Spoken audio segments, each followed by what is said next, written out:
The Selfish Path to Romance. Download Chapter 1 for free at drkenner.com. Now, what happens if your father wants to walk into your life? And what happens if you're really young when this is happening?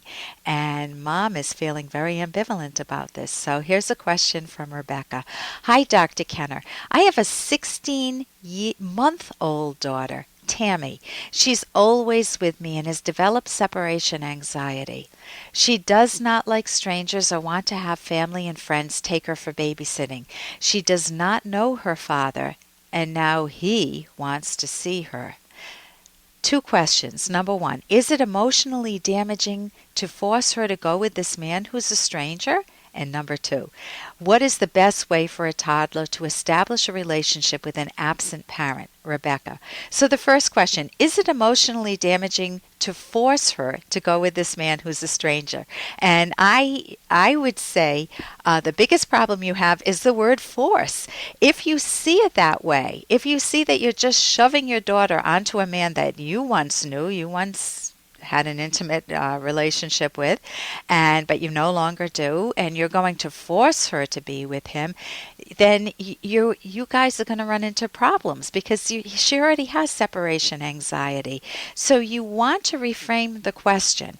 You want to ask yourself, what is the best way to introduce someone new into my toddler's life? So whether it's her father, which it is in this case, or a regular sitter, and you want to go work with him. You want to remind yourself, hey, look, it's the end of our romantic relationship together. That's completely over. But there's a different bond or connection that we do have. We are both parents of our daughter, Tammy, and we want a co-parenting relationship. So assuming he's not abusive and assuming he genuinely wants to bond with her, you're going to need to look at your own private thoughts because you may be your own worst enemy. If he's a good guy, he wants to connect again, he's given it some thought, and he wants to bond with her, you may have thoughts that, oh my gosh, it's so much easier without him. And he cheated on me and I want payback. And I don't like the way he's going to be bringing her up because he doesn't have a regimented schedule and life will be so much more complicated if he comes back into it and I may not get my child support. And what if he has a girlfriend and my daughter takes to her more than me? So as a mom, you're going to have all sorts of thoughts that will argue, hey, keep him out of the picture. But you can also focus on the benefits. It will give my daughter Tammy, who's just very young, a sense of grounding, and it's much easier for her to form a bond with her father at the toddler stage than at the teenage stage. And it will be nice for me to be able to take some breaks. I won't need the 24/7 with her all the time, and I can learn new skills. I can learn how to be a good co-parenter, and maybe he'll step up to the plate and be a good parent. So one of the key questions, I heard a divorce specialist speak recently, and his name is Rocky Spino, and he asked the question, which I think is fabulous. And the question is, as a parent, you ask yourself, what kind of childhood do I want for my child? When she is 18 years old, what recollections do I want her to have to look back at?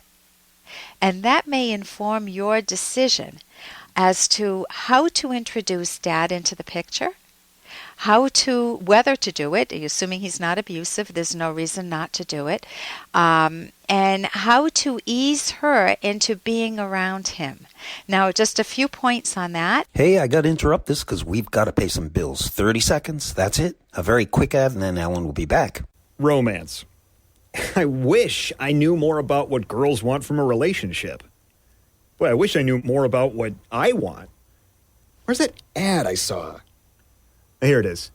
The Selfish Path to Romance, a serious romance guidebook.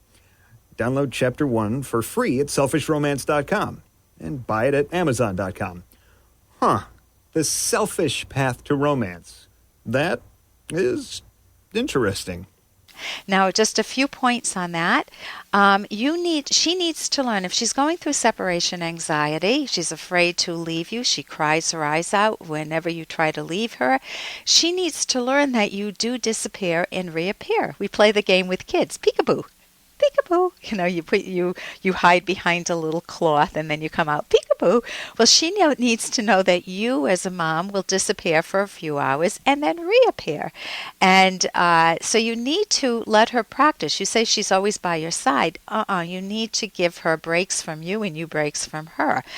I would see kids coming into a school. I worked at a Montessori school for a short time, and I would see the kids coming in, young little kids coming in, preschoolers, crying, "Mommy or Daddy, don't leave me, don't leave me, don't leave me." And the parents would be tortured, and the parents would tear themselves away from their darling little ones who need them so desperately. The little ones would cry for 2 or 3 minutes more, and then they'd be running off to play with blocks or play on the swings or do something else. They completely forgot about the parents, but the parents are assuming, the parents are driving off to work thinking, "Oh my God, I've tortured my kid." Kids do adapt.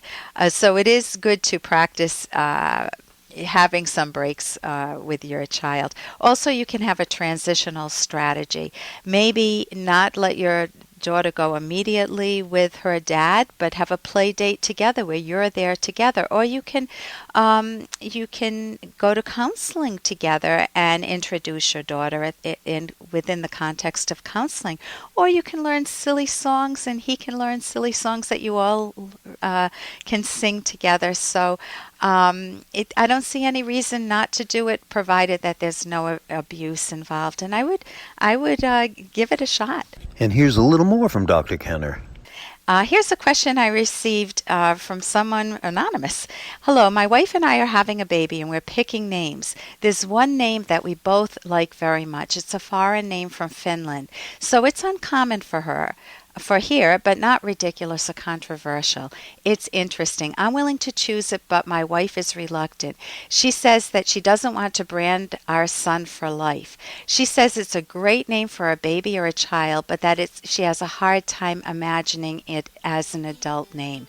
This is anonymous. When you're picking a name for a child, you want it to be a joint decision that both of you make.